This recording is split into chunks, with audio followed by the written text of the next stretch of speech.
Ako po si Miss Winnie at ito ang ating kwento. Aray! Napangiwi ako sa sakit nang bumaon sa paa ko ang isang bubog na tumalsik galing sa nabasag na pinggan sa sahig. Hindi yun aksidenteng nahulog at nabasag. Inihagis yun ni Banjo. Buisit naman, Marisa. Wala ka bang alam na iluto kung hindi puro itlog? Itlog na nga sa umaga at tanghali, pati ba naman sa gabi? Gusto mo ba akong maging bugok na kagaya mo, ha? Naunang manginig ang mga tuhod ko bago pa man ako makapagsalita. Kapag ganito talaga na sumisigaw na sa galit si Banjo, ay nangangatog na kagad ako sa takot. Alam ko na kasi ang susunod na mangyayari. Pasensya na, Banjo. Wala kasi talaga akong ekstrang pera ngayon eh. Hindi ko naman pwedeng galawin ang sinahod ko sa paglalabada ngayong araw dahil ibabayad ko yun sa kuryente natin para magkailaw na ulit tayo. Kulang pa nga eh. 3 buwan kasi tayong hindi nakapagbayad eh. Paano ngayon yan? Palaging itlog o hindi kaya tuyo ang ipapaulam mo sa akin? Magtiis na muna tayo sa kung ano ang meron. Ay, bakit kasi hindi ka na naman pumasada eh? Sayang yung kita mo ngayong araw. May pambili na sana tayo ng ulam. Hindi ko gusto ang tono ng pananalita mo, ha? Anong gusto mong palabasin? Na wala akong silbi? Mabilis kong iniharang sa aking muka ang 2 kong braso nang umakto siyang sasampalin ako. Ayusin mo yung pananalita mo, ha? Hindi porket ikaw ang malakas kumita sa atin ay pwede mo na ako sumbatan. Baka nakakalimutan mong pamamahay ko ito. Hindi naman ako nanunumbat, Banjo eh. Nangihinayang lang ako. Dagdag budget na rin sana natin ang kita mo. Tumigil ka na nga. Huwag mo akong pinangungunahan, ha? Ito ang tandaan mo, Marisa. Sa susunod na magmalaki ka ulit sa akin, hindi ako magdadalawang isip na palayasin kita rito. Isaksak mo yan sa kukote mo. Hindi ako nakaimik sa sinabi niyang yon. Para akong sinampal ng paulit-ulit. Mas masakit pa nga ang mga salitang binitiwan niya kesa sa pananakit na madalas niyang gawin sa akin. Oh, ano pang tinatayo-tayo mo dyan? Kumilos ka na. Linisin mo na yung kalat sa sahig at ikuha mo ako ng plato. Kaagad akong tumalima para sundin ang iniutos niya. Bagaman ramdam ko ang hapdi ng sugat kong kanina pa dumudugo, hindi ko na lang yun pinagtuunan ng pansin. 3 magkakasunod na subo lang ang ginawa ni Banjo at pagkatapos nun ay tumayo na siya at iniwan akong mag-isa sa hapagkainan. Inubos ko na lang ang pagkain sa plato ko at tumayo na rin ako. Nagligpit muna ako at naligo bago pumasok sa silid namin. Pagkahiga ako sa katre, hindi na ako nagulat nang bigla niya akong yakapin at halik-halikan sa leeg. Sanay na ako sa ugali nitong mistulang maamong tupa kapag katabi na ako sa higaan. Wala akong pagtutol nang iharap niya ako sa kanya at tinawid ang pagitan ng mga mukha namin. Makalipas ang ilang minuto, tinalikuran niya ako na parang walang nangyari matapos niyang makuha ang gusto niya. Sanay na ako kaya tumalikod na lang din ako at pumikit. Kinabukasan, 6:00 pa lang ay gising na ako at abala na sa gawaing bahay.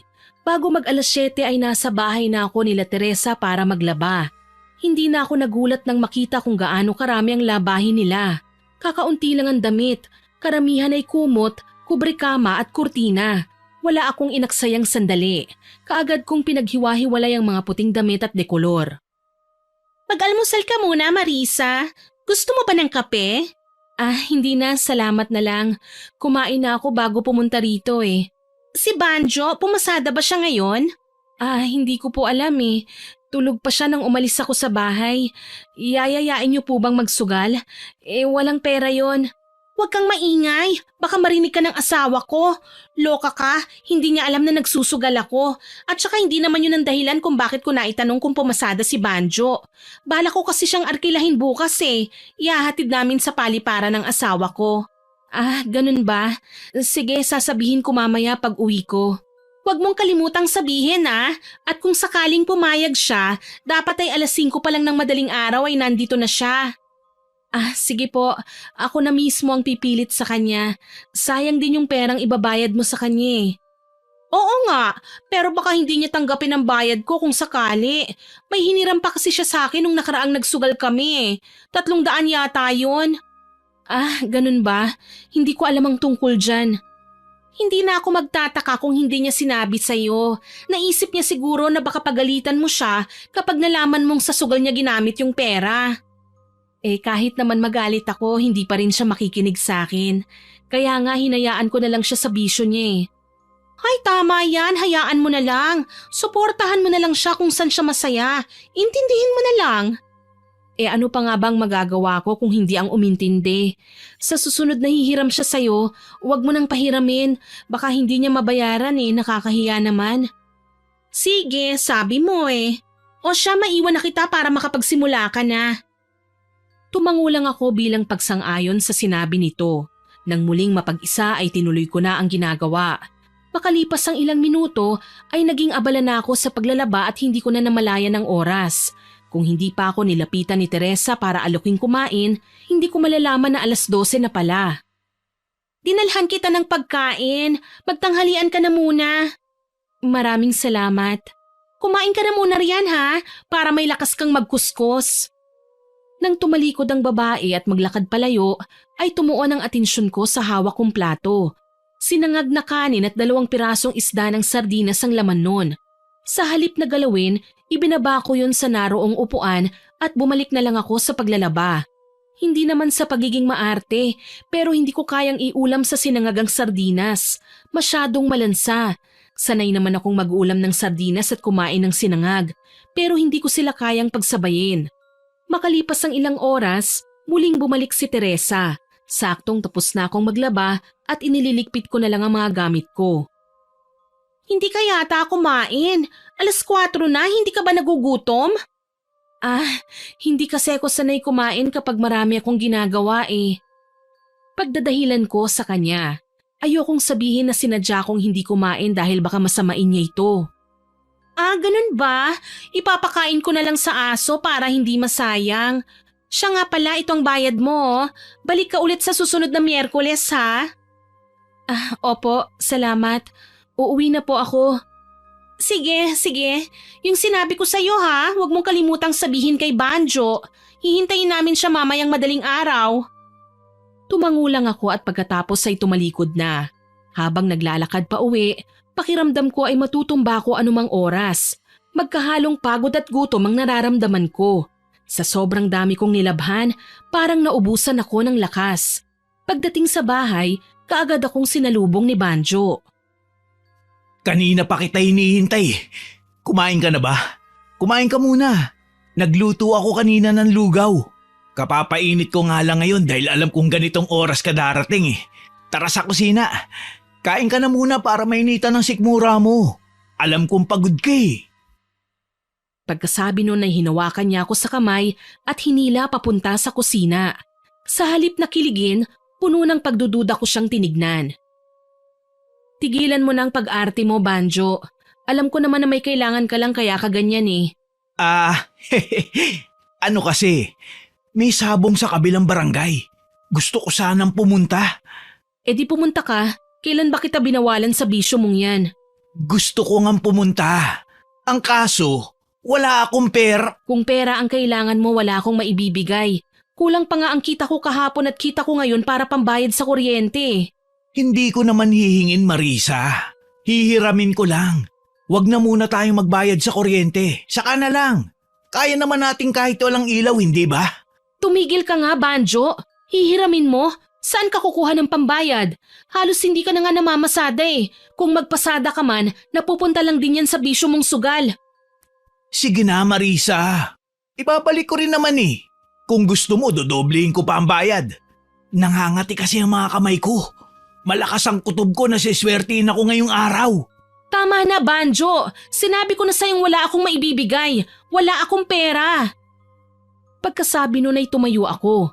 Bala ko sana siyang talikuran, subalit bago ko pa man magawa yun ay hinablot na niya ako sa buhok.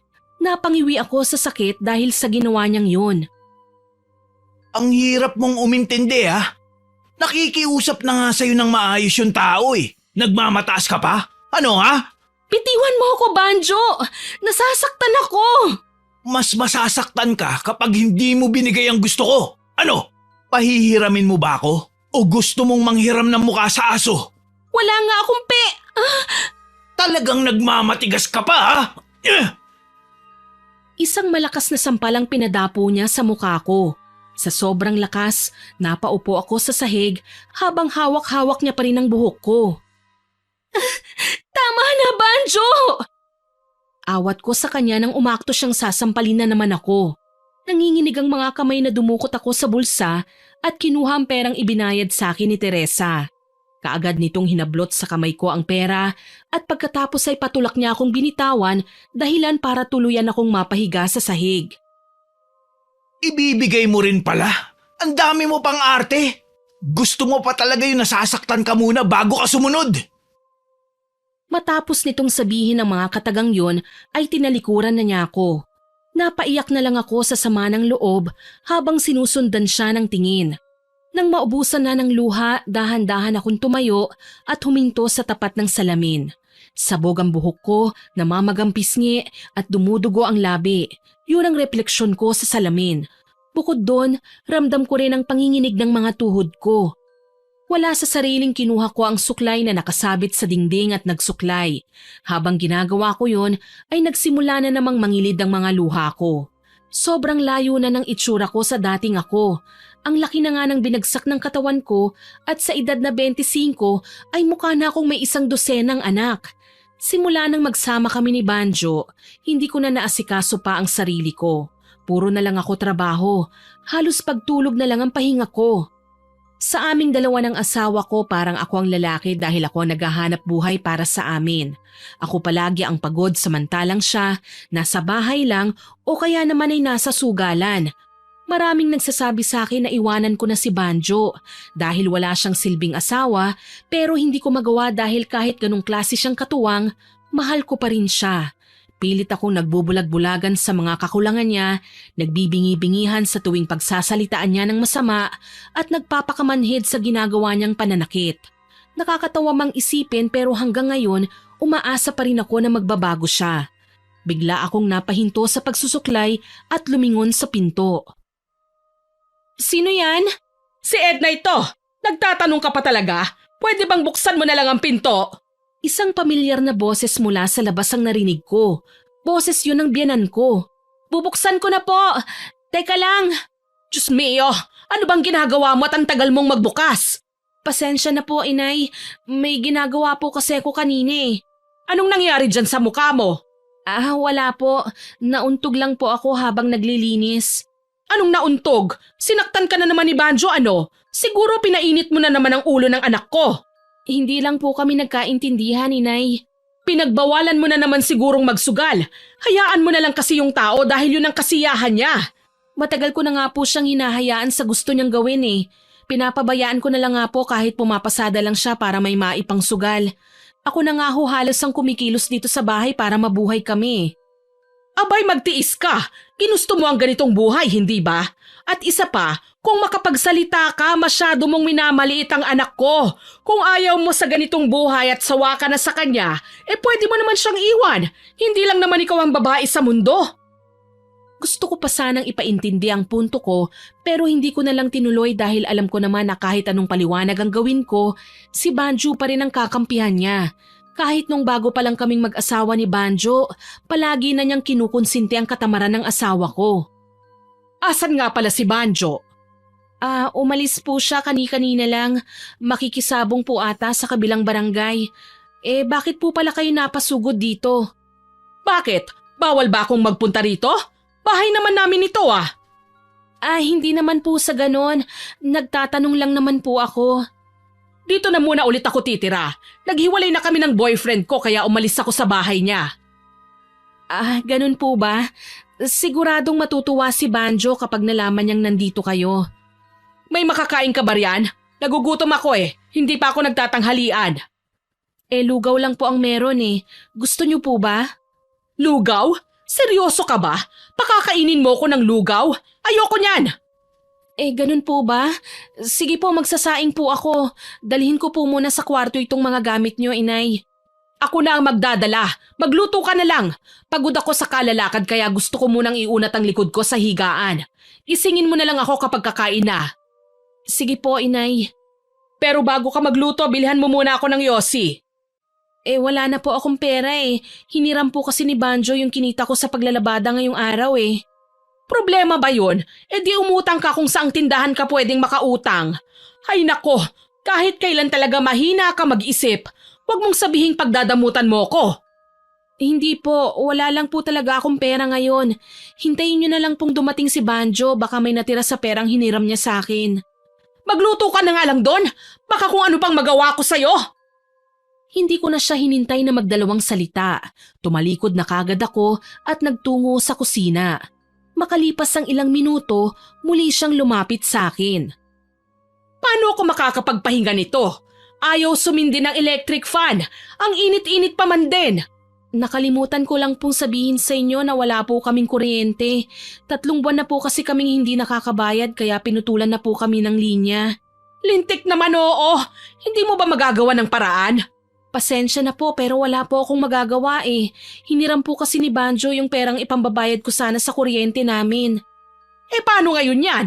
Araw at gabi ako magtitiis sa init? Nakakabuisit naman oo. Pagkasabi nun ay nagdadabog itong tumalikod. Sa halip na pagtuunan ng pansin, itinuon ko na lang ang atensyon ko sa pagluluto. Mahigit kalahating oras din akong naging abala bago natapos. Kaagad akong pumasok sa kwarto para tawagin ang biyenan ko. Tapos na po akong magluto, inay. Kain na po kayo. Nawalan na ako ng gana. Hihintayin ko na lang na dumating si Banjo para sabay kami. Sige po, inay. Kayo po ang bahala. Wala ka na bang gagawin? Ipaglaba mo nga ako. Marumi lahat ang damit ko wala na akong maisusuot. Nanghina ako sa sinabi nito. Pagod na ako sa maghapong paglalaba. Wala pa akong pahinga. Isa sa pinakaayaw kong ugali nito ay ang pagiging donya nito kung umasta. Mas masahol pa ito kay Banjo kung manduhan ako. Bukod doon mahilig din itong gumawa ng kwento para pag-awayin kaming mag-asawa. Kung ako ang masusunod, ayoko siyang makasama sa iisang bubong. Pero wala naman akong magagawa dahil wala kaming sariling bahay. Ngayon na po ba, inay? Malamang, wala ka namang ibang gagawin, hindi ba? Gawin mo na ngayon para ibibilad na lang sa araw bukas. May pagtutol man tumanguna lang ako. Paglabas ko ng kwarto ay bitbit ko na ang marurumi nitong mga damit. Nagtuloy-tuloy sa likod ng bahay kung saan naroon ang poso at doon ako pumwesto. Kalat na ang dilim sa paligid nang matapos akong maglaba. Sakto namang dumating si Banjo at may dalang patay na manok. Ikaw nang bahala kung anong luto ang gagawin mo dyan. Yung hiniram ko sa'yo, babayaran ko mamaya. Buti na lang nanalo ko kahit labag sa loob mo na pahiramin ako ng pera. Mabuti naman kung ganon. Alam mo naman kasi na ipambabayad ko yun sa kuryente natin eh. Siya nga pala, nandito si Nanay Edna. Nasa kwarto siya, nagpapahinga. Iluto mo na kaagad yan para… Sabi ko na nga ba't dumating ka na eh. Narinig ko ang boses mo. Mabuti naman at naalala mo pa akong dalawin. Ang akala ko kinalimutan mo nang may anak ka. Kahit kailan talaga ang drama mo anak. Magagawa ko ba yun? Anak kita, galing ka sa sinapupunan ko. Umibig lang naman ako kaya nalingat ako saglit. Pero huwag ka mag-alala, simula ngayon hindi na ulit ako aalis. Sinabi mo na rin yan dati ah. Pero kapag may nakikilala ka mas bata sa'yo, nakakalimutan mo ako bigla. Hindi na mauulit yon anak. Paulit-ulit din naman akong niloloko kaya ayoko na. Sabi ko naman sa inyo, Nay. Wala nang siseryoso sa inyo sa edad mong yan. Bihira na lang ngayon sa mundo ang lalaking katulad ko na sugal lang ang bisyo. Diyan ako bilib sa'yo anak eh. Hindi ka nagloloko kahit mukhang mas matanda pa sa akin ang asawa mo. Pero sa totoo lang, Nay, nagsasawa na ako. Kung may makilala nga lang akong mayaman, sasama ka agad ako eh. Masakit sa akin ang sinabing yun ni Banjo, subalit nagkunwari na lang akong walang narinig. Itinuon ko na lang ang atensyon sa paglilinis at pagluluto sa inuwi nitong manok. Nagpatuloy sa pagkukwentuhan ng mag-ina habang ako naman ay abala sa ginagawa. Matagal pa ba yan? Gutom na ako eh. Matigas pa po yung karne, inay. Matagal po talagang palambutin kapag ganitong manok panabong. Ano ba naman yan? Kanina pa kumukulo ang tiyan ko sa gutom. Gatungan mo ng gatungan para mabilis maluto. Magpapabili na lang muna ako ng tinapay at soft drinks, Nay. Aba, mukhang mapera ang anak ko ah. Medyo sinerte lang sa sabong, Nay. Nanalo ko ng 500. Siguro naman may balato ako riyan. Hatian mo naman ako sa napanalunan mo, anak. Hindi man lang nagdalawang salita ang biyanan ko. Kaagad itong inabutan ni Banjo ng pera. Abot tenga ang ngiti ng babae at tumingin pa sa akin na tila ng iinggit.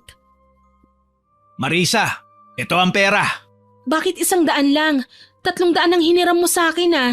Saka ko na ibabalik yung pera mo. Ibili mo yan ng tinapay at soft drinks. Yung sukli, ibili mo na lang ng yosi. Akala ko ba babayaran mo na? Pambayad natin yun ng kuryente. Hindi ka na naman ba makaintindi? Sinabi ko nang saka ako na babayaran, hindi ba? Umalis ka na nga sa harapan ko. Sinisira mo yung gabi ko. Galit na ang boses nito kaya hindi ko na ipinilit pa ang gusto ko. Bagsak ang balikat na tumalikod ako at lumabas ng bahay para sundin ang utos nito. Medyo may kalayuan ang tindahan mula sa amin kaya inabot ng mahigit 10 minuto bago ako nakabalik. Naabutan ko silang masayang nagkukwentuhan. Pagtingin ko sa niluluto ko, bigla akong nanlumo dahil halos wala na yung apoy. Masama man ang loob, hindi na lang ako umimik. Nang maibigay ko sa kanila ang dala ko, ay pumwesto ulit ako sa harapan ng lutuan. Inaasahan ko na aalukin nila akong uminom ng soft drinks o kaya bigyan man lang ng tinapay pero hindi yun nangyari. Para silang walang ibang kasama dahil hindi man lang nila ako tinirhan. Siya nga pala, Marisa. Nakasalubong ko si Teresa. May sinabi pala siya sa'yo. Bakit hindi mo sinabi sa akin? Oo nga pala, nawala sa isip ko. Mabuti na lang pala at nakasalubong ko siya. Nakakaya ron sa tao kung nagkataon. Inaasahan pa naman niya na sasabihin mo sa akin. Sinong Teresa ba yan, anak? Si Isang ba? Yung crush mo nung elementarya? Opo, Nay. Siya nga. Ay, ang tagal ko na siyang hindi nakikita. Naalala ko pa halos araw-araw mo siyang kasabay pumasok at umuwi noon. Ang sabi mo pa nga, siya ang gusto mong pakasalan eh. Matagal na po yun. Masyado pa akong bata nun. Malabo nang mangyari yun dahil pareho na kaming may asawa. Wala naman akong sinasabi ah. Tumawa ang biyenan ko, tawang nanunukso. Bilang asawa ni Banjo, pakiramdam ko ng mga sandaling yun ay may kung anong matulis na bagay ang bumaon sa dibdib ko. Tumingin sa akin si Nanay Edna at muling nagsalita. Baka nagseselos ka, Marisa ah. Narinig mo naman ang sinabi ni Banjo. Matagal na panahon na raw yon. Naalala ko lang naman dahil narinig ko ang pangalang Teresa. Sa halip na magsalita, itinuon ko na lang ang atensyon ko sa niluluto ko. Kasinungalingan kasi kung sasabihin kong hindi ako nagseselos. Mas mabuti na wag na lang akong umimik at baka may masabi lang akong hindi maganda. Kapag nagkataon kasi ako lang din ang kawawa dahil paniguradong si Nanay Edna ang kakampihan na naman ni Banjo. Matagal pa ba yan? Gusto ko nang kumain at nang makapagpahinga na ako. Maaga pa akong aalis bukas. Saglit na lang ito, pinalalambot ko lang yung hinulog kong patatas. Pagkasabi noon ay kumilos na ako para maghanda ng mga plato at kutsara. Nagsandok na rin ako ng kanin at kaagad kong sinunod ang ulam ng tuluyan na itong maluto. Ilang sandali pa ay magkakaharap na kami sa hapagkainan. Pagkatapos kumain, nagsialisan kagad sila at naiwan akong mag-isang naglilikpit. Kahit nagkalaman na ang tiyan ko ay nanghihina pa rin ako. Wala pa akong pahinga simula umaga. Muntik na nga akong matumba habang nilalagay ang mga plato sa banggera dahil bigla na lang akong nahilo. Pagkatapos kong maglikpit, naghilamos lang ako saglit ng katawan at sumunod na rin sa kwarto namin.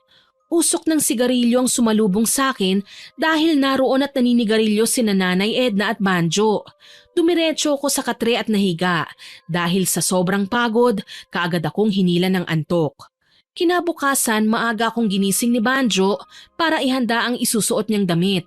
Bagaman inaantok pa, napilitan akong bumangon. Pwede ba akong sumama, Banjo? Wala naman akong laba ngayon eh. Sasama ka? Ano naman ang gagawin mo ron? Dagdag bigat ka lang sa tricycle. At isa pa, walang kasama rito si Nanay. Walang mag-aasikaso sa kanya. May tira pa namang kanin at ulam kagabi. Ipainit na lang niya kapag kakain na siya. Hindi ka pwedeng sumama. Diretso pasada na ako pagkatapos hapon na ako uuwi. Alam nga naman kasama kitang mamamasada. Pwede naman ah. Anong pwede naman? Nag-iisip ka ba? 5 pasahero na nga lang ang kasya sa tricycle. Babawasan mo pa? Ngayon lang naman eh. Sige na, Banjo. Tigilan mo nga ako. Ang kulit mo ha. Sinisira mo ang umaga ko. Bakit ba ayaw mo akong isama? Dahil ba kasama mo si Teresa? Walang kinalaman si Teresa sa desisyon kung wag kang isama. Huwag mo siyang dinadamay sa usapan natin. Hindi mo mayaalis sa akin ang mag-isip ng kung ano-ano dahil may nakaraan pala kayong dalawa. Asawa mo ko, Banjo. May karapatan akong magselos. Ewan ko sa'yo. Baliw ka na. Alis na nga ako bago pa ako tuluyang mabwisit sa'yo. Pagkasabi nun ay binitiwan niya ako at tinalikuran. Naiwan akong maluha-luha habang sinusundan siya ng tingin. Kesa umiyak ka riyan, magluto ka na lang ng almusal. Totoo po ba yung sinabi niyo kagabi, Inay? Dating may gusto si Banjo kay Teresa? Mukha ba akong sinungaling sa paningin mo? Hindi po. Gusto ko lang pong kumpirmahin kung totoo yon. Totoo yon! Sayang nga at hindi sila nagkatuluyan eh. Gustong gusto ko pa naman si Teresa para sa anak ko. Magluluto na po ako ng almusal. Pagkasabi nun ay lumabas na ako ng kwarto. Sinadya kong putulin na ang pag-uusap namin dahil pakiramdam ko anumang oras ay sasabog na ako sa emosyon. Inabala ko ang sarili ko sa paggawa ng mga gawaing bahay, subalit hindi ako nagtagumpay na baliwalain ang nararamdaman kong panibugho. Kung ano-ano na rin ang pumapasok sa isip ko, mga eksena na lalong dumudurog sa akin. Halos buong araw akong balisa at hindi makapag-isip ng maayos. Pagsapit ng 4:00, nakaupo ako sa may bintana nang lapitan ako ni Nanay Edna. Buong araw ka nang parang wala sa sarili. Huwag kang mag-alala. Uuwi pa rin naman yung si Banjo. Kung ano-ano na siguro ang iniisip mo ngayon dahil magkasama silang dalawa. Sa bagay, kung ako ang nasa lugar mo, ganyan din ang mangyayari sa akin. Pero ganyan talaga ang buhay eh. Ang gawin mo na lang kung sakaling may relasyon sila, ikaw na lang ang magpaubaya. Tutal mas nauna naman talaga sa'yo si Teresa eh. Umuwi ka na lang kaya sa lola mo. Siguradong namimiss ka na ng matandang baliw na yon. Alam ko pong ayaw niyo sa akin, pero wag niyo pong idadamay ang lola ko. Wala siya rito. Hindi niyo siya dapat sinasali sa usapan. Abat, sinisigawan mo na ako ha? Ang kapal ng mukha mong bruha ka? Pagkasabi nun ay bigla niya akong hinablot sa buhok. Kahit nasasaktan, hindi ako nanlaban. Ano ha? Lalaban ka? Lumaban ka para makita natin kung hanggang saan ang kaya mo. Mas lalo pa nitong hinigpitan ng pagkakasabunot sa buhok ko.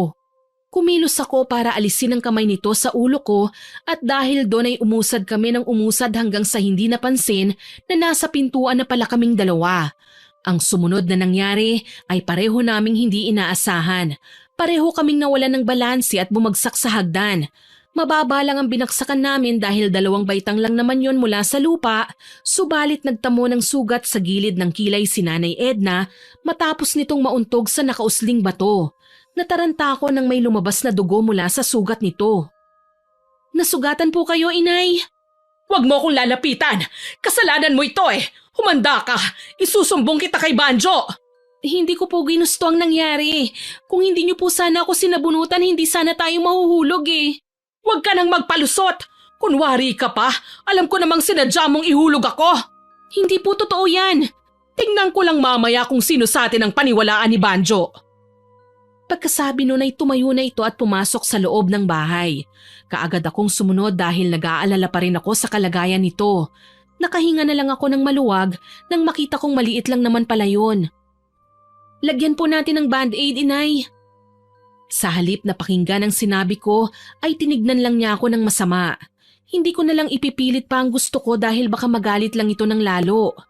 Kinagabihan, pag uwi ni Banjo ay kaagad itong sinalubong ni Nanay Edna. Nasa kusina ako at nasa pintuan ng mga ito pero rinig na rinig ko kung paano baligtarin ng babae ang buong kwento. Ilang sandali pa, may narinig na akong mga yabag na papalapit. Hindi na ako nagulat nang bumungad sa akin ang galit na mukha ni Banjo. Kasunod nun ay isang malakas na sampalang dumapo sa pisngi ko. Bakit mo tinulak sa hagdan si Nanay? Hindi ko siya tinulak. Nahulog kaming dalawa. Huwag ka nang magsinungaling. Sinabi na sa akin ni Nanay ang lahat. Sinasabihan ka lang daw niya na huwag mong pagselosan si Teresa. Pero nagalit ka na kagad at itinulak mo siya. Hindi totoo yan. Gusto mo pa talagang baliktarin si Nanay? Hindi ka pa nakontento sa ginawa mo sa kanya? Ni minsan hindi ko siya pinagbuhatan ng kamay tapos ikaw? Ang kapal na mukha mo, saktan siya. Pagkasabi nun ay isa na namang sampalang binitiwan nito na halos ikatumba ko. Sa susunod na saktan mo uli si Nanay, hindi lang sampalang aabuti mo sa akin. O ano, masarap bang masampal? Ha, sabi ko naman sa'yo akong paniniwalaan niya eh. Nagawa pa talaga akong asarin ni Nanay Edna nang tumalikod na si Banjo at pumasok sa kwarto para magbihis. Hindi ko siya pinansin. Ibinalik ko na lang ang atensyon ko sa paghahanda ng pagkain sa lamesa. Pagbalik ni Banjo sa kusina ay tumalikod naman ako. Saan ka pupunta? Kakain na, hindi ba? Mauna na kayo, busog pa ako. Bahala ka sa buhay mo. Akala mo ba pipilitin kitang kumain? Wag na, uy! Alam ko naman yun, Banjo eh. Tuluyan ko na silang iniwan pagkatapos kong bitiwan ng mga katagang yun. Pagpasok ko sa kwarto namin, doon ako umiyak ng umiyak. Kinabukasan habang abala ko sa paglilinis ng bahay ay biglang may bisitang dumating. Si Teresa. Nakita niya ako pero hindi man lang niya ako pinansin. Nagtuloy-tuloy kagad siya sa loob ng kwarto. Narinig kong napasigaw sa tuwa si Nanay Edna nang makita ang babae. Anong ginagawa mo rito, Teresa? Hindi ka man lang kumatok bago muna pumasok. Anong kumatok ang sinasabi mo? Matagal nang welcome sa bahay na ito si Teresa. Mas nauna pa nga siya sa'yo eh. At isa pa, bisita ko siya kaya wala kang pakialam kung ano ang ginagawa niya rito. Nagtatanong lang naman po ako. Ang totoo niyan, ikaw talaga ang sadya ko, Marisa. Gusto ko kasing personal na ipaalam sa'yo na may nakuha na akong bagong labandera. Kaya simula bukas, hindi mo na ako kailangang ipaglaba. Ganun ba? Ayos lang. Maghahanap na lang ako ng bagong mapapasukan. Yun lang ba ang sadya mo? Hindi, may sadya rin ako kay Banjo. Nasaan ba siya? Wala siya rito eh. Pumasada. Bakit? Anong sadya mo sa asawa ko? Pumasada? Sakto naman pala, magpapahatid sundo kasi ako sa kanya eh. Pupunta ako sa palengke. Marami namang tricycle dyan eh. Bakit kailangang si Banjo pa? Bakit naman hindi? Ayaw mo nun kikita ang asawa mo? Huwag mo nalang intindihin niyang si Marisa. Ako na ang bahalang magsabi mamaya kay Banjo para sa'yo na didiretso pagkatapos niyang magtanghalian. Aasahan ko po yung sinabi niyo, Nanay Edna, ha? Hihintayin ko po si Banjo. Sige po, aalis na ako. Sige. Mag-iingat ka, ha? Salamat dito sa dala mong ulam. Sasabihin ko kay Banjo na galing ka rito. Abot tenga ang ngiti ng biyenan ko habang nagpapaalam kay Teresa. Nang tuluyang makaalis ang babae, binuksan ng matanda ang hawak nitong baunan at base sa naamoy ko mula roon, masasabi kong adobo ang laman nun. Sa wakas, makakatikim na rin ako ng masarap na ulam. Hindi puro itlog. Siguradong matutuwa si Banjo. Paborito pa naman niya ito. Adobo rin naman po yung niluto ko kagabi ah. Meron pa nga po roon eh. Ipapainit ko po mamaya bago dumating si Banjo. Wag na. Walang may gusto sa adobo mong maalat. Ikaw na lang ang kumain nun. Ito na lang ang ulam namin. Nasaktan ako sa sinabi niyang yon, pero hindi na lang ako umimik pa. Pagsapit ng 11:00, nasa bahay na si Banjo para kumain. Magkakaharap kaming tatlo sa hapagkainan at hindi man lang nila pinansin ang inihain kong ulam. Tanging yung bigay ni Teresa ang nilantakan nilang mag-ina. Anong masasabi mo, anak? Ang sarap, hindi ba? Magaling talagang magluto ng adobo si Teresa. Ang sarap nga, Nay. Kuwang-kuwa niya yung lasa na gusto ko. Ganito dapat ang lasa ng adobo. Pantay lang ang alat at asim, hindi yung sobrang alat. Wala bang sinabing oras si Teresa, Nay? Wala anak eh. Pagkatapos mong kumain, dun ka na dumiretso. Sige, sige. Bago ka nga pala umuwi mamaya, bumili ka ng bigas. Wala na tayong iluluto mamayang gabi eh. Bumili ka na lang sa tindahan. Baka gabi na ako makauwi. May pupuntahan pa ako. Saan ka pupunta? Kasama mo ba si Teresa sa pupuntahan mo? Ayan ka na naman sa mga tanong mo eh. Tigilan mo na nga ako. Nagtatanong lang naman ako eh. Oo at hindi lang naman ang sagot nun. Oo, kasama ko siya. Ano ngayon? May relasyon ba kayo ni Teresa? Kumain ka na nga lang dyan, Marisa. Ubusin mo yung adobo mong hindi ko maintindihan kung ano ang lasa. Naghahanap buhay ang asawa mo kung ano-ano ang mga tinatanong mo. Si Banjo po ang kinakausap ko, hindi kayo. Narinig mo kung paano ako sagot-sagutin itong asawa mo, Banjo? Hindi mo ako sinasagot pero siya, ang lakas ng loob niyang barahin ako. Hoy Marisa, ayusin mo yung pananalita mo sa nanay ko ah. Baka gusto mo na naman masaktan. Ano bang mali sa sinabi ko? Nagsasabi lang naman ako ng totoo eh. Wala akong pakialam. Basta wag mong sinasagot-sagot ang nanay ko. Kapag siya ang magsasalita ng hindi maganda sa akin, ayos lang. Pero kapag ako bawal, asawa mo ko, Banjo. Ipakita mo man lang na may pakialam ka sa akin kahit minsan. Tigilan mo nga ako, Marisa. Wala tayo sa pelikula. Itigil mo yung kadramahan mo. Hindi ako nagdadrama. Kahit kailan naman talaga hindi mo ako pinakitaan ng pagpapahalaga eh. Ginawa ko naman ang lahat para maging mabuting asawa sa'yo ah. Pero alila yata at hindi katuwang ang tingin mo sa akin eh. Anong alila ang sinasabi mo dyan? Hoy Marisa, mahiya ka nga. Kahit kailan hindi kita inalila. Mag-asawa tayo kaya dapat lang naman talaga na pagsilbihan mo ko. Kung pagiging alila na pala sa iyon, bukas ang pinto. Umalis ka kung gusto mo. Wala namang kaso sa akin kahit pagsilbihan kita ng habang buhay, Banjo eh. Gustong gusto ko nga mismo na ako ang nag-aasikaso sa'yo. Ang sa akin lang naman, sana iparamdam mo rin sa akin na mahalaga ako sa'yo. Lintik na drama yan. Kain na lang ako kumain. Nawala na ako ng gana. Nawalan na rin ako ng gana. Sumunod na tumayo ang biyanan ko at umalis. Nang mapag-isa, napaiyak na lang ako dahil sa sama ng loob. Ito ang unang beses na naglabas ako ng hinanakit kay Banjo pero tinalikuran niya lang ako. Ni hindi man lang niya sinubukang intindihin ang sinasabi ko. Pakiramdam ko tuloy ng mga sandaling yon ay sasabog ako dahil sa sobrang bigat ng dibdib ko. Makalipas ang ilang araw, Mabuti naman at nandito ka na. Ipagtimpla mo nga kami ng kape. utos sa akin ni Banjo nang makita niya akong dumating. 3:00 na ng hapon at kauuwi ko lang galing paglalaba. Gaya ng madalas kong madatnan, nagsusugal na naman silang mag-ina kasama si Teresa. Halos araw-araw nang nagpupunta si Teresa dito sa bahay. Sa halip na magsalita, hinahayaan ko na lang dahil alam kong mag-aaway lang kami ni Banjo kapag sinita ko sila. Ano pang tinatayo-tayo mo dyan? Hindi mo ba ako narinig? Ang sabi ko, ipagtimpla mo kami ng kape. Wala na tayong asukal eh. Problema ba yun? Eh di bumili ka. Bumili ka na rin ng bigas, hindi ba kami nagtatanghalian? Hinintay mo pa talaga akong dumating? May pera ka naman ah. May pangsugal ka pero wala kang pambili ng bigas? Abat, ayusin mo yung pananalita mo ha? Pinapaya mo ko sa sarili kong pamamahay. Gusto mo bang tamaan ka na naman sa akin? Hindi kita pinapahiya. Sinasabi ko lang ang totoo, Banjo. Talagang gusto mong makatikim ha? Hayaan mo na si Marisa, Banjo. Ikaw naman masyadong mainitin ang ulo mo. Pasalamat ka't may bisita tayo. Ginagalit mo na naman ako. Bumili ka na nga lang ron. Sige na, Marisa. Sundin mo nang inuutos sa'yo ni Jojo para hindi na kayo mag-away. Ikaw naman kasi dapat bago ka umalis, ginagawa mo ng trabaho mo rito sa bahay. Alam mo, hindi na ako magtataka kung isang araw, bigla ka na lang ipagpalit nitong asawa mo. Ikaw rin, baka magsisi ka. Ako rin, hindi ako magtataka kung maghanap ng ibang asawa mo. Puro na lang yata sugal ang inaatupag mo eh. May bahay ka pero kulang na lang dito ka na tumira. Alam ba ng asawa mo yan? Hindi naman ako takot na mawala ng asawa eh. Hindi lang naman siya ang lalaki sa mundo. Ikaw, takot kang mawala ng asawa dahil kapag iniwan ka ni Banjo, wala nang papatol sa'yo. Nainsulto ako at nasaktan sa sinabi niyang yun. Tama ang sinabi niya eh. Takot nga akong mawala ng asawa. Hindi dahil sa kadahilan ng wala nang papatol sa akin, kung hindi dahil mahal na mahal ko si Banjo.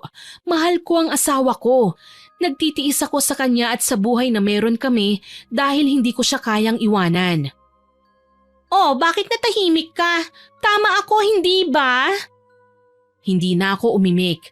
Sa halip tinalikuran ko na lang sila at lumabas ako ng bahay. Malapit na ako sa tindahan nang may makasalubong akong magnanay na masayang naglalakad. Hindi ko maiwasang makaramdam ng inggit. Matagal ko na rin gustong magkaanak, pero hanggang ngayon ay hindi pa rin ako nabubuntis. 5 taon na kaming nagsasama ni Banjo pero wala pa rin kaming anak. Ayokong isipin na isa sa amin ang may problema, siguro hindi pa lang talaga oras para magkaroon kami ng supling. Marahil dahil sa estado ng buhay namin kaya hindi pa kami pinagkakalooban. Pero kung ako lang sanang masusunod, gusto ko nang magkaanak. Handang-handa na akong maging isang nanay. Napapitlag ako sa kinatatayuan dahil bigla na lang kumulog at kumidlat. Kasunod noon nagdilim ang kalangitan. Malalaki ang mga hakbang na nagpatuloy ako sa paglalakad. Hindi masyadong malayo ang tindahan sa bahay namin kaya nakauwi na ako kagad bago pa man bumuhos ang malakas na ulan. Bumalik ako sa kusina at paglabas ko ay may bitbit na akong 3 tasang kape. Pagdating sa tapat nila, bigla akong natapilok ng saktong ibababa ko na sana sa tabi ni Teresa ang kape niya. Nawala ng balanse ang pagkakahawak ko sa tasa at natapon ang laman nun sa mga hita nito. Dahil mainit, napasigaw ito sa sakit. Nang tangkain ko siyang punasan ay tinulak niya lang ako at sininghalan. Sinadya mo ito, no? Hindi ko sinasadya. Bigla lang akong nahilo eh. Pasensya na. Sinungaling! Pagkasabi noon ay dinampot nito ang isang tasa at itinapon sa mukha ko ang laman. Napasinghap ako at napasigaw sa sakit. Mabuti na lang at hindi sumakto sa mga mata ko. Anong pakiramdam? Masakit, hindi ba? Akala mo ba palalampasin ko tong ginawa mo? Sinabi ko naman pong hindi ko sinasadya eh. Tumigil ka na, Marisa. Ikaw na nga may kasalanan. Ikaw pa may ganang magalit. Tumabi ka riyan, Banjo. Tuturuan ko lang ng leksyon ng babaeng yan. Magsasalita pa sana ako pero biglang pinatahimik ako ng malakas na sampal ni Banjo. Sa sobrang lakas muli akong napaupo sa sahig. Siguro naman magtatanda ka na niyan. Napaiyak ako hindi dahil sa sakit ng sampal nito, kung hindi dahil sa pakiramdam na wala akong kakampi. Dahil kahit siya na asawa ko ay hindi man lang ako dinamayan. Ang sumunod na tagpo ay naiwan akong mag-isa sa bahay dahil hinatid nilang mag-ina si Teresa. Nang mga sumunod na araw, napansin kong napapadalas ang pagkahilo ko. Bigla-bigla na lang din akong nasusuka lalo na kapag umaga. Iniisip ko na may sakit ako kaya isang umaga kinausap ko si Banjo. Pupunta ako kay Lola, magpapagamot ako. Eh di pumunta ka. Hindi naman kita binabawalan na umalis ah. Hindi mo man lang ba ako sasamahan o ihahatid man lang? Sasamahan? Ihahatid? Ano ka, bata? Hindi, pero asawa mo ko. Kaya mo na yung mag-isa. Alam mo namang ayaw sa akin ng lola mo. At ayoko rin naman sa kanya. At isa pa, nakakapagod kaya umakyat sa bundok. Bakit kasi sa taas pa ng bundok kayo nakatiray? Ilang beses mo nang tinanong yan at ilang beses ko na ring sinagot. Ayaw makihalubilo ni Lola sa ibang tao. Ayaw o takot sa tao. Ganyan talaga kapag taong bundok. Buti nga nakaalis ka na ron eh. Pero kung hindi mo ako napangasawa, di sana taong bundok ka pa rin ngayon. Hindi ka ba talaga sasama? Makulit ka na naman. Sinabi ko na ngang hindi eh. Sige, ayos lang. Ako na lang mag-isa. Aabutin siguro ako ng 2 o 3 araw doon. Ang tagal ko na rin kasing hindi nakakapasyal doon eh. Sige lang. Hindi ako mamamatay kung wala ka. Pagkasabi noon ay lumabas na ito ng kwarto. Ako naman, ipinagpatuloy ko ang pagkakarga ng damit sa bag na dadalhin ko. Hindi ako nagpaabot ng tanghali. Pagkatapos kong mag-almusal ay umalis na kagad ako. Kalahating oras sa jeep at mahigit 1 oras naman ang iginugol ko sa pag-akyat bago ako nakarating kina Lola. Hindi pa man ako tuluyang nakakalapit ay nakita ko nang nakatayo si Lola sa labas ng kanyang kubo. Naramdaman nito marahil na may paparating kaya lumabas kagad. Nakakunot ang noo nito nung una pero nang makilala ko ay biglang umaliwalas ang mukha nito. Hindi ko napigilan ang sarili ko na takbuhin ang pagitan namin at sinalubong siya ng mahigpit na yakap. Ikaw na ba talaga yan, Apo? Opo, Lola. Nakakatampo naman po kayo. Hindi nyo kagad ako nakilala. Hindi naman sa ganon, Apo. Ang laki kasi ng ipinagbago ng itsura mo. Pumayat ka at… Teka, anong nangyari sa mukha mo? Bakit may lapnos? At bakit may sugat sa gilid ng labi mo? Wala po ito, Lola. Dala lang ng sariling kapabayaan. Kamusta po kayo rito? Pasensya na po kayo kung ngayon lang ako nakadalaw Alam kong masama ang magsinungaling pero wala akong pagpipilian. Hindi ko pwedeng sabihin kay Lola ang totoong nangyari dahil ayaw ko siyang mag-alala sa kalagayan ko. Baka nga hindi na niya ako pabalikin pa sa bahay kapag nalaman niya ang mga pinagdadaanan ko. Alam ni Lola na tamad si Banjo pero hindi niya alam na sinasaktan ako ng asawa ko. Ayos lang ako, Apo. Ikaw, kumusta ka? Ang laki talaga ng pinagbago ng katawan mo. Ayos lang naman din po ako, Lola.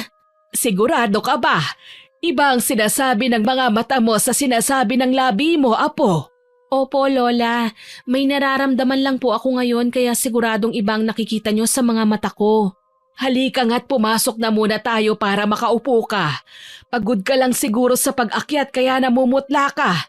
Teka, heto ang tubig. Uminom ka muna. Salamat po. Nagugutom ka ba? Gusto mong kumain? Nalipasan na po yata ako ng gutom, Lola eh. Nagugutom na ako kanina nung umakyat pa lang ako pero ngayon hindi na po. Pasaway kang bata ka. Dapat nagbaon ka man lang ng tubig at tinapay. Kailan ka pa nagsimulang magsuka? Itong mga nakaraang araw lang, Lola. Madalas din akong mahilo eh. Ang totoo po niyan, kaya ako nagpunta rito para magpagamot. Hindi kita kailangang gamutin, Apo. Wala kang sakit. Pagkasabi nun ay hinawakan niya ang kanang kamay ko at ipinatong ang dalawa niyang daliri sa pulso ko. Kung wala po akong sakit, bakit madalas akong mahilo at masuka, Lola? Dahil buntis ka, Apo. Buntis po ako? Oo, Apo. Buntis ako? Magiging nanay na ako? Natupad na ang matagal ko nang pinapangarap. Masaya ako para sa iyo, Apo. Salamat, Lola. Siguradong matutuwa si Banjo kapag nalaman niya ito. Magiging tatay na siya. Sana naman magsipag na siya para sa magiging anak ninyo. Sigurado po yan, Lola. Sana nga, Apo. O siya, anong balak mo ngayon? Uuwi ka ba kagad para ipaalam sa kanya yan? Opo, pasensya na po kung hindi na ako magtatagal dito, Lola, ha? Ayos lang, Apo. Naiintindihan ko naman. Hayaan mo, ako na lang ang papasyal sa'yo sa mga susunod na araw para na rin matignan kung ayos bang kalagayan mo o ng bata dyan sa tiyan mo. Sige po, Lola. Pero kaya niyo pa po bang mag-akyat baba rito sa bundok? Tinanong mo pa talaga yan. Alam mo na naman ang sagot. Ay, oo nga pala. Muntik ko nang makalimutan. Bago ka umalis, saluhan mo muna akong kumain para na rin may lakas ka habang bumababa. Sige po, Lola. Makalipas ang isang oras, tuluyan na nga akong nagpaalam at umalis sa bahay ni Lola. Magdahan-dahan ka sa paglalakad, Apo ko. Baka madulas ka. Opo, Lola. Salamat sa pag-aalala. Hintayin ko po kayo sa bahay sa mga susunod na araw, ah. Darating ako, Apo. Niyakap ko muna ng mahigpit si Lola bago ako naglakad palayo. Malapit nang magdilim nang makarating ako sa bahay. Halata pang nagulat si Nanay Edna nang makita ko. Oh, bakit nandito ka na kagad? Akala ko ba 3 araw ka mawawala? May importante po kasi akong sasabihin kay Banjo kaya bumalik agad ako. Nasaan po ba siya? Wala siya rito. Nasa sabungan. Ano ba yung importanteng sasabihin mo sa kanya? Bawal ko po munang sabihin sa inyo, Inay. Dapat si Banjo ang unang makaalam. Di wag. Ang dami mong alam. Sa halip na pansinin ang pagtataray ng biyenan ko, ay dumiretso na lang ako sa kwarto at nahiga. Makalipas ang halos 1 oras ng paghihintay, ay dumating na rin si Banjo. Ang sabi ni Nanay, may importante ka raw sasabihin sa akin. Ano ba yun? Buntis ako, Banjo. Tama bang narinig ko? Buntis ka? Oo, Banjo. Magiging tatay ka na. Anong sinasabi mong magiging tatay na ako? Ipalaglag mo yan. Anong sabi mo? Ipalaglag? Oo, dagdag gastos lang yan eh. Gipit na nga tayo tapos magdadagdag ka pa ng paalamunin. Ipalaglag mo na yan habang maaga pa. Banjo, naririnig mo ba ang mga sinasabi mo? Anak natin ito tapos gusto mong ipalaglag ko? Anong klase kang tatay? Tigilan mo na nga ako, Marisa. Nagiging practical lang ako. Kawawa lang ang bata na yan sa oras na itinuloy mo ang pagbubuntis mo. Ano ipapalamon mo dyan? Paano ka makakapagtrabaho? Bakit ganyan ka magsalita? Hindi ka ba masaya na magkakaanak na tayo? Sinabi ko na hindi ba? Dagdag gastos lang yan. Dagdag palamunin. Ang dami na nga natin problema, dadagdagan mo pa. Mag-isip ka nga, Marisa. Ikaw ang mag-isip, Banjo. Sa tingin mo ba tama yung mga pinagsasasabi mo? At sino ang tama? Ikaw? Alam mo, bahala ka kung gusto mong ituloy ang pagbubuntis mo. Pero wag mo kong idadamay sa responsibilidad ha. Alagaan mo yung mag-isa. Buhayin mo mag-isa. Talagang yun ang gagawin ko. Kung ikaw hindi mo kayang magpakamagulang sa anak mo, ako kaya ko. Itutuloy ko itong pagbubuntis ko sa ayaw at sa gusto mo. Gawin mo kung ano ang gusto mo. Basta wag na wag mo ko idadamay sa kalokohan mo na yan ha. Kung ayaw mong ako mismo magtanggal niyan sa tiyan mo. Naintindihan mo ba ako?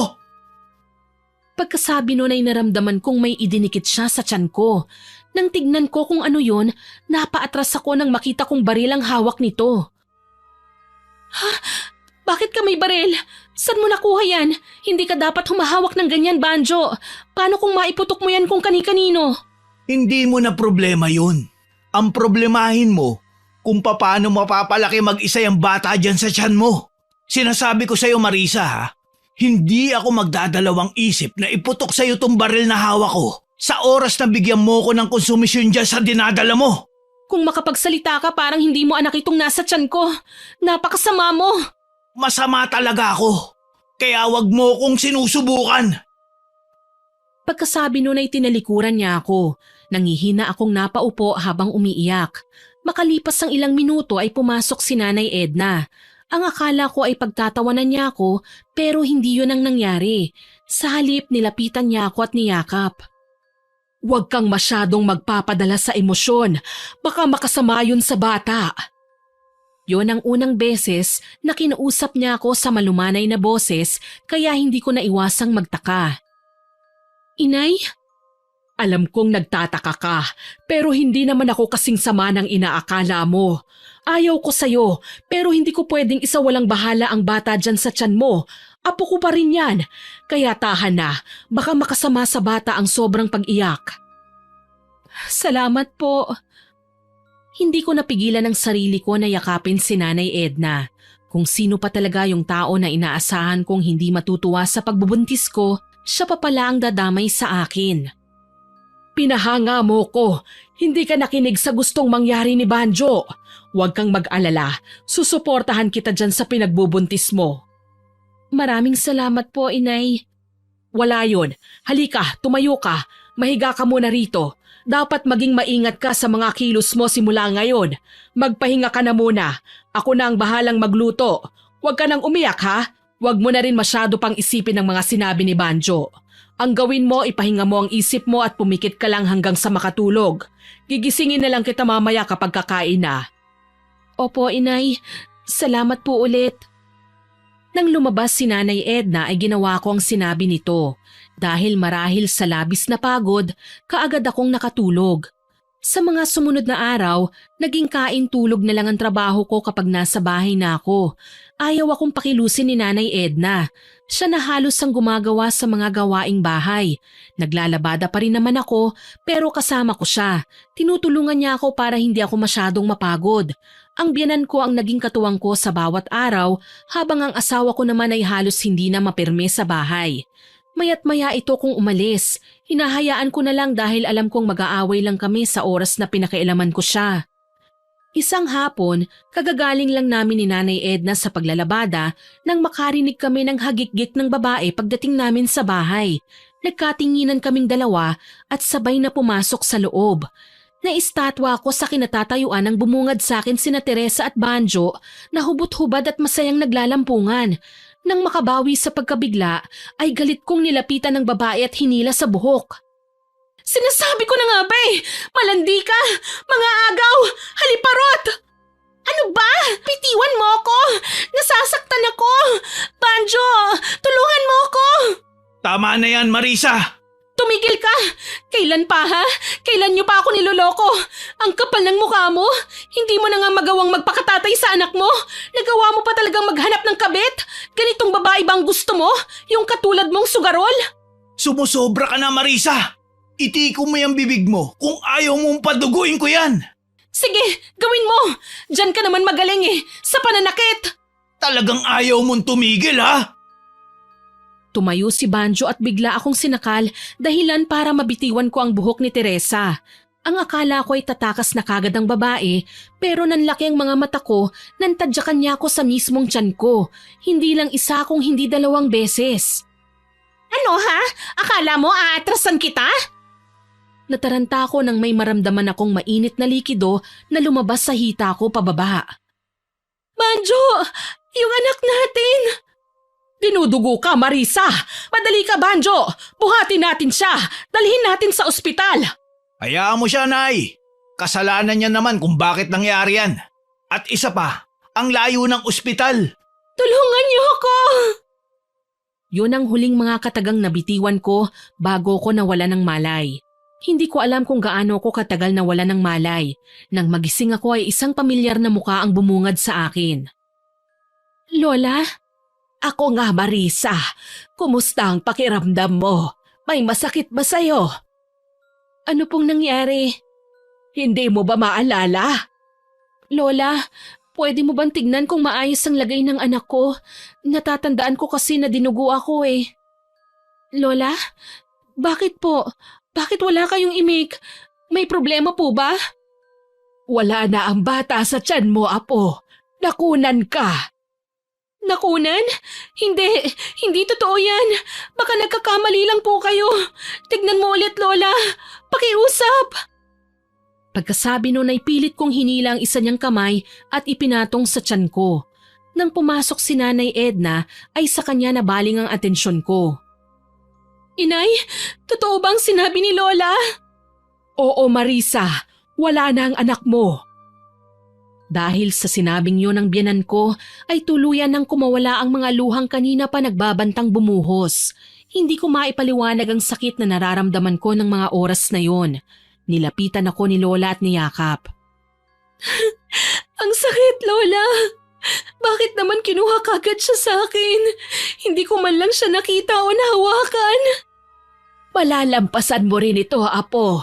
Baka hindi pa talaga panahon. Kasalanan ko po ito. Hindi ko na sana sinugod si Teresa. Sana hinayaan ko na lang sila. Buhay pa sana ang anak ko. Nawala ang anak ko dahil sa akin, Lola. Wala kang kasalanan, Apo. Kasalanan ito ng asawa mo. Kasalanan nila. Pinabayaan ka nila. Hindi ko po matatanggap, Lola. Ang hirap. Ang tagal ko nang gustong magkaanak pero ganun lang kadaling nawala. Matatanggap mo rin ang nangyari, Apo. Tutulungan kitang makausad. Magpagaling ka na. Uuwi na tayo. Aalis ka na sa impyernong bahay at buhay na ito. Marisa? Bakit po, Inay? Hindi ko alam kung paano hihingi ng tawad sa mga nagawa ko sa'yo at sa mga nagawa sa'yo ng anak ko, Marisa. Kahit lumuhod ako ngayon sa harapan mo, alam kong hindi pa rin mababawasan ang sakit na nararamdaman mo. Kalimutan niyo na po yun, Inay. Pinatawad ko na po kayo nung araw pa lang na tinanggap niyo ang pinagbubuntis ko. Sana hayaan mo kung makabawi sa'yo, Marisa. Hindi mo kailangang umalis dito. May karapatan kang manatili sa bahay na ito dahil asawa ka ni Banjo. Hindi ko papayagan na tumira pa rito ang apo ko. Wala nang dahilan para manatili siya sa bahay na ito. Wala nang anak niya at niloko siya ng asawa niya. Maaalala niya lang ang lahat kung hindi siya aalis rito. Ramdam ko ang galit sa bawat salitang binitiwan ni Lola. Ngayon ko lang siya nakitang nagalit ng ganun. Naiintindihan ko kung yan ang gusto mo, pero hayaan sana nating si Marisa ang magdesisyon para sa sarili niya. Hindi! Sa pagkakataong ito ako na ang magdedesisyon para sa kanya. Tapos na siyang magdesisyon para sa sarili niya at tignan mo kung ano ang naging bunga. Ang tinutukoy ni Lola ay ang desisyon ko nung magpakasal ako kay Banjo kahit tutol siya sa relasyon namin. Nagkatotoo nga ang sinabi niya noon na walang magandang maidudulot sa akin ang desisyon ko. Kung nakinig lang sana ako, hindi sana nangyari ang lahat ng ito. At sa pagkakataong ito, tama na naman si Lola sa mga sinabi niya na wala nang dahilan para manatili pa ako sa bahay na ito. Sasama po ako kay Lola, Inay. Tama po siya. Wala nang dahilan para manatili pa ako rito. Kung yan ang desisyon mo, wala akong magagawa. Kung sakaling magbago ang isip mo, pwede kang bumalik dito kahit anong oras. Hindi na po siguro. Ikaw ang bahala. Ipagdarasal ko na lang na sana mabilis mong makalimutan ang lahat. Salamat po, Inay. Sige, lalabas na ulit ako para makapag-usap kayo ng lola mo. Tumango lang ako bilang pagtugon. Nang tumalikod si Nanay Edna, ay bumalik kay Lola ang tingin ko. Nahuli ko siyang nakatingin ng masama sa papalayo kong biyanan. Lola, bakit po ang sama ng tingin niyo kay Nanay Edna? Dapat ba na matuwa ako sa kanya? Isa siya sa nagpahirap sa'yo. Humingi naman po siya ng tawad, Lola. At isa pa, nagbago na po ang trato niya sa akin nang malaman niyang buntis ako. Kahit na, hindi pa rin noon mababago ang katotohanan na pinagmalupitan ka niya. Tapos ngayon niya gustong bumawi kung kailan huli na ang lahat. Sa oras na makaalis tayo sa bahay na ito, hindi na ulit ako papayag na bumalik ka pa rito. Kung kailangan ikulong kita para hindi ka na makaalis, gagawin ko. Hindi niyo na po kailangan gawin yon, Lola. Ayoko na rin naman pong bumalik pa rito. Mabuti naman kung ganon. O siya, sige na, magpahinga ka na muna. Matulog ka ng matulog para bumalik kagad ang lakas mo. Hindi ko po alam kung paano makakatulog ng mahimbing matapos ang nangyari sa akin, Lola. Parang walang ibang gustong gawin ng katawan ko kung hindi ang umiyak ng umiyak. Hindi na muling nagsalita si Lola. Sa halip lumapit siya sa akin at niyakap niya ako. Makalipas ang isang araw, magpaalam ka na sa biyanan mo. Uuwi na tayo. Ngayon na po ba mismo, Lola? Oo, hindi ko na kaya pang magtagal sa bahay na ito kasama ang mga taong dahilan kung bakit nasa miserabling sitwasyon ka ngayon. Hindi ko kayang makita na nagagawa pa rin nilang makakain at makatulog ng maayos habang ikaw halos hindi mo na magawang lumunok ng pagkain. Pinuntahan ko na nga si Nanay Edna at nagpaalam. Hindi ko masisisi ang lola mo kung bakit malaki ang galit niya sa amin. Tama naman siya sa mga sinabi niya eh. Kami ang may kasalanan kung bakit nangyari ang lahat ng yan sa'yo. Galit na galit nga po si Lola. Kaya mas mabuti na po talaga na umalis na kami rito para magkaroon na ng katahimikan ng lahat. Mag-iingat kayo. Yung sinabi ko sa'yo ha, pwede kang bumalik kung kailan mo gusto. Opo, Inay. Salamat po. Mag-iingat din po kayo palagi. Pagkatapos ng pag-uusap namin na yon ni Nanay Edna, ay umalis na kagad kami ni Lola. Hindi na ako nag-abala pang magpaalam kay Banjo dahil hindi pa ako handang makaharap siya ulit. Masyadong malalim ang sugat na binigay niya sa akin at sa tingin ko ay aabutin yun ng ilang taon bago tuluyang maghilom. Makalipas ang isang linggo, gabi na pero umiiyak ka pa rin, Apo. Buong araw ka ng ganyan. Itong pagkain mo rito hindi mo naman ginalaw.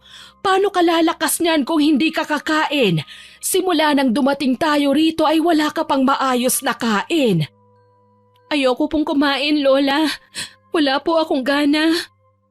Ano bang balak mo? Iiyak na lang palagi. Apo, alam ko naman na sobrang hirap ang pinagdaraanan mo ngayon, pero wag mo naman sanang pabayaan ng ganito ang sarili mo.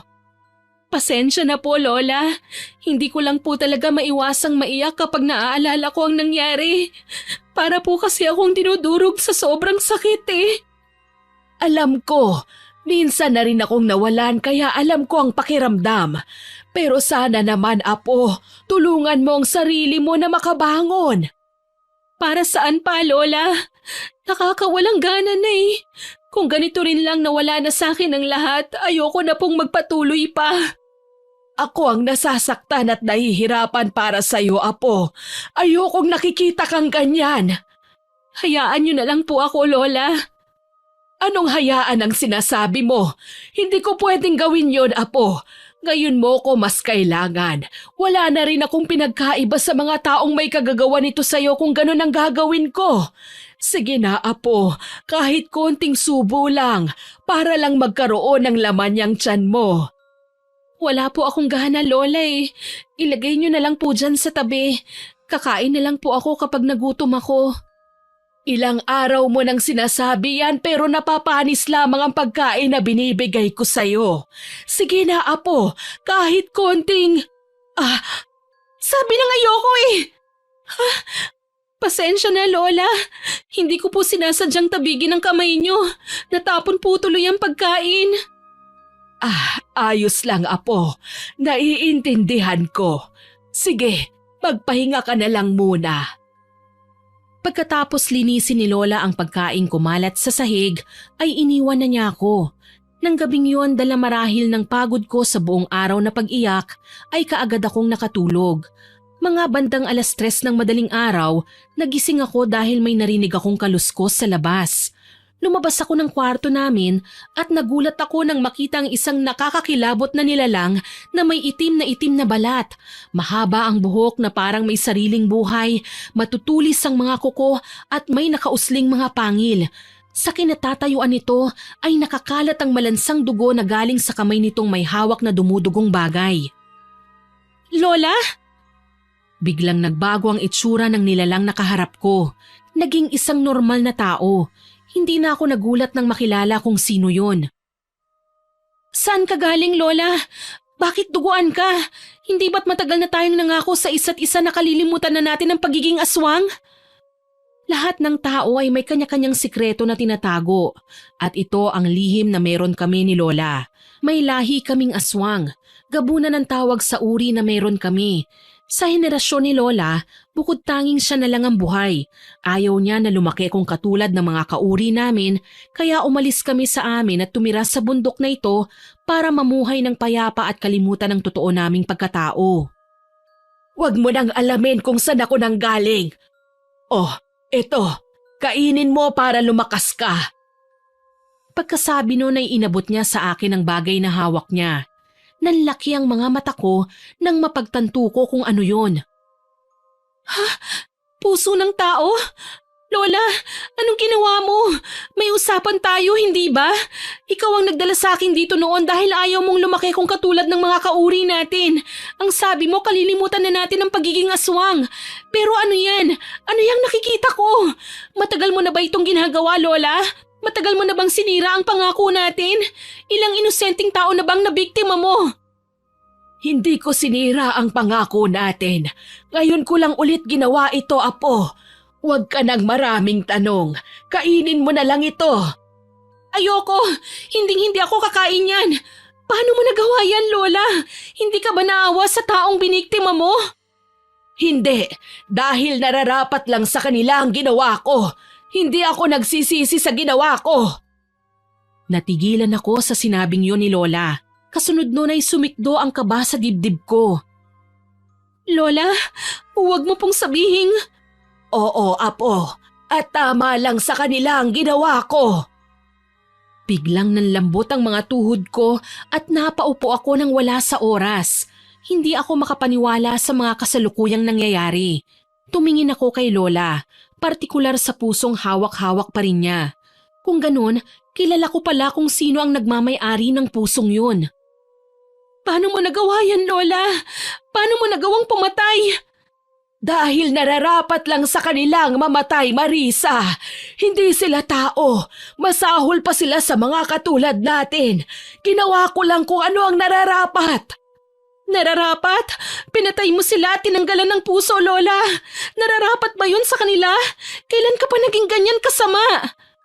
Sila ang nag-udyok sa akin na gawin ito. Tignan mo kung anong ginawa nila sa'yo. Ipinaghiganti lang kita. Hindi mo na dapat ginawa yun, Lola. Hindi ko naman gustong maghiganti sa kanila eh. Alam kong hindi mo kayang maghigante kaya ako na ang gumawa. Dahil hindi ko kayang makita kang naghihirap habang sila ay nagagawa pa rin nila ang mga bagay na gusto nila. Alam mo ba kung gaano kasakit sa akin ang makita ka sa ganyang kalagayan at ang marinig sa bibig mo ang mga salitang ayoko nang mabuhay pa? Ang sakit para sa akin noon, Apo. Kaya sana naman maintindihan mo kung bakit ko yun nagawa. Pati ba si Nanay Edna pinatay niyo, Lola? Si Banjo lang sana ang gusto kong patayin. Pero nagkataon na magkakasama silang tatlo at nagtatawanan pa habang nagsusugal. Kaya kinain ako ng galit ko at hindi ko na napigilan pa ang sarili ko. Ang saya-saya nila tapos ikaw rito halos ayaw mo nang mabuhay pa. Kaninong puso po yan? Sa magaling mong asawa. Siya lang ang tinanggalan ko nito. Napaiyak na lang ako sa naging kasagutan na yun ni Lola. Sa tingin ko ay hindi ko rin siya masisisi kung bakit niya nagawa yun. Dapat ko pa nga atang sisihin ang sarili ko dahil kaya niya lang naman yung nagawa ay dahil sa akin. Galit ka ba sa akin dahil sa ginawa ko, Apo? Hindi po, Lola. Naiintindihan ko po kung bakit niyo po yun ginawa. Mabuti naman kung ganon. Yun lang naman ang gusto kong marinig bago ako. Nanlaki ang mga mata ko nang bigla na lang bumagsak sa harapan ko si Lola. Nang lapitan ko siya, ay tsaka ko lang napansin na may dugo siya sa tagiliran. Itinaas ko ang suot niyang damit at nanlaki ang mga mata ko nang makita kong may tama siya ng baril. Nahulaan ko na kagad na si Banjo ang may gawa nun dahil nakita ko siyang may baril nung nandun pa ako. Ha? Lola? Ano ito? Nararamdaman kong hindi na ako magtatagal, Apo. Mag-iingat ka palagi, ha? Alagaan mo ang sarili mo. Huwag kayong magsalita ng ganyan, Lola. Ikaw lang ang meron ako. Hindi ko alam kung ano ang gagawin ko kung pati ikaw mawawala sa akin. Hindi ko kakayanin, Lola. Naiiyak na ipinatong ko ang 2 kong palad sa sugat niya para mabawasan ang pagdurugo. Kapag nawala na ako, huwag mong ikulong ang sarili mo sa lugar na ito, Apo. Tumira ka kung saan mo gusto. Tama na, Lola. Ayoko po! Huwag niyo akong iiwan! Itinaas niya ang isa niyang kamay at pinunasan ng mga luha ko sa pisngi. Habang ginagawa niya yun ay patuloy pa rin ako sa pag-iyak. Kasalanan ko ito eh! Patawarin mo ako, Lola! Kung nakinig lang sana ako sa'yo noon, hindi sana nangyari ang lahat ng ito! Wala kang kasalanan, Apo. Huwag mong sisihin ang sarili mo. Sarili kong desisyon na magpunta roon. Habang nagsasalita ay ramdam kong naghahabol na si Lola sa paghinga. Kitang-kita ko rin sa mukha niya na nahihirapan na siya. Napahagulgul ako dahil sa isiping anumang sandali ay mawawala na ang taong nag-aruga at nagpalaki sa akin. Parang awa mo na, Lola. Huwag mo akong iiwan. Hindi ko po kaya. Hindi kita iiwan, Apo. Nasa tabi mo lang ako palagi. Babantayan kita. Pagkatapos niyang sabihin ang mga katagang yon, ay dahan-dahang pumikit ang kanyang mga mata hanggang sa tuluyang bumagsak ang kamay niyang nasa pisngi ko. Lola! Wala akong nagawa kundi ang yakapin na lang ng mahigpit ang walang buhay niyang katawan habang patuloy pa rin ako sa paghagulgol. Kinagabihan, napagdesisyonan kong sunugin na lang ang bangkay niya kasama ng mga naiwan niyang gamit. At habang pinanonood kong unti-unting tinutupok ng apoy ang katawan niya, ay nagunahan na namang magbagsakan ng mga luha ko. Paalam, Lola. Mahal na mahal kita. Salamat sa lahat ng ginawa mo para sa akin. Salamat din dito sa regalo mo. Ang tinutukoy kong regalo ay ang hawak-hawak kong puso ni Banjo. Kahit papaano masasabi kong pag-aari ko na talaga ang puso niya. Nakakalungkot lang dahil kailangan pang ihiwalay yon sa katawan niya para maging akin. Siguro naman ngayon ay wala na akong magiging kaagaw pa. Minahal kita ng sobra. Higit pa sa buhay ko, Banjo. Pero napakalupit mo. Hindi ko alam kung anong nagawa ko sa'yo para pahirapan mo ko ng ganun. Gusto ko lang naman na tratuhin mo ko ng tama at mahalin kagaya ng pagmamahal ko sa'yo. Mahirap bang gawin yon? Nagtiis ako. Nagpakamartir dahil mahal kita. Pero binaliwala mo ang lahat ng yon. Ang sama-sama mo. Ikaw ang may kasalanan ng lahat. Ikaw ang pumatay kay Lola. Pati sa anak natin. Dahil doon, hinding-hindi kita mapapatawad. Nagsisisi ako na nakilala at minahal kita. Matapos kong bitawan ang mga katagang yon, walang pagdadalawang isip kong inihagis sa naglalagablab na apoy ang puso na hawak ko. Tapos na ang lahat ng pagdadalamhati para sa asawa ko. Tapos na ang pagpapakamartir ko. Haharapin ko na ang panibagong yugto sa buhay ko. Kalilimutan ng mapait na karanasan. Ito na ang oras para bumangon at magsimulang muli ng nag-iisa. Sana po ay nagustuhan niyo ang aking ibinahaging kwento. Pero hindi pa po tayo tapos dahil oras na po para sa ating shoutout. Shoutout po kay Ma'am Eileen Pastoral, Digna Jimenez, Miss Alicia Arizo, kay Sir Jonel Gabriel at kay Love Cataleja Soto, kay Maria Therese Alimños, kay Sir Pasiano Guerrero na nag-comment po sa minolestya ng malibog na amain upload. Ang sabi po niya, grabe raw po ang ganda ng boses ko at ang lamig. Pati na rin daw po ang story natin ang ganda. Salamat po sa inyong papuri, sir. Shoutout din po kay Jomil Del Monte, kay Ma'am Edna Bundamayo, kay Del Kabusbusan, kay Sir Roberto Crimen, kay Russell Agbay, kay Princess Aliana, kay Ma'am Candida de Balucos, kay Ma'am Hiramini, kay Ma'am Criselda Sotil, kay Ma'am Remalin Salip Alawi, kay Gandang Maris, kay Ashley Domingo. Shoutout din po kay Ma'am Grace Eliza Mars Lanes, kay Rio Jane Berialis, kay Tamano Pasod from Damam, kay Ma'am Syra Bello, kay Ma'am Lilian Del Rosario from Naik Cavite, kay Ma'am Mercy Basa, at kay Ma'am Sunshine Segundo na kasusubscribe lang daw po niya. Salamat po ma'am.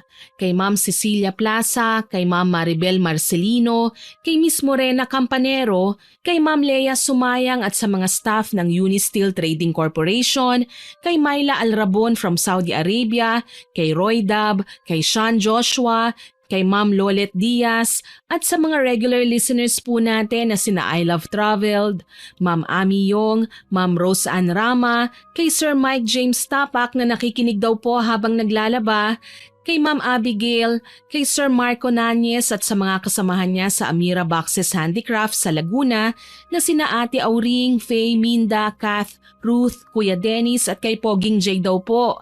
Naku sir, siguradong pogi kayo ha. Salamat po sa inyong lahat dyan na nakikinig.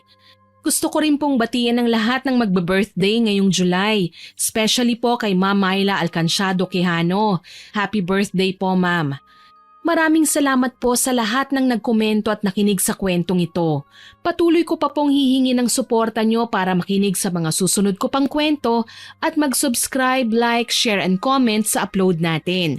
Hanggang sa muli, ako po si Miss Winnie na nagpapasalamat sa inyong pakikinig.